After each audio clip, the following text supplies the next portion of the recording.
Hello everyone, आज मैं आपको बताऊंगी कि औरत की शर्मगाह ज़्यादा गर्म होती है या कि मर्द का नफ्स। ज़्यादातर रिसर्च से ये मालूम होता है कि औरत की शर्मगाह ज़्यादा गर्म होती है और मर्द का नफ्स ज़्यादा गर्म नहीं होता।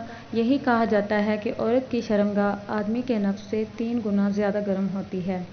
हम इस बात को इस तरह से भी साबित कर सकते हैं, जबकि आदमी 3 दफ़ा फारिग होता है तो औरत 1 दफ़ा फारिग होती है। बाज़ औक़ात औरत जल्द फारिग हो जाती है और मर्द जल्द फारिग नहीं होता। हकीकत को देखकर ये भी कहा जा सकता है कि आदमियों का नफ्स भी ज़्यादा गर्म होता है, लेकिन ज़्यादातर यही माना जाता है और समझा जाता है कि औरत की शर्मगाह आदमी के नफ्स के मुकाबले में ज़्यादा गर्म होती है।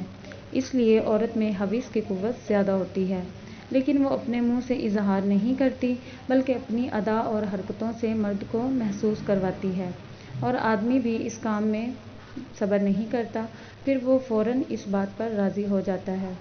अगर आपको हमारी वीडियो अच्छी लगी हो तो प्लीज़ लाइक और हमारे चैनल को सब्सक्राइब कर दें, ताकि हमारी हर आने वाली वीडियो आप तक पहुंच सके। शुक्रिया।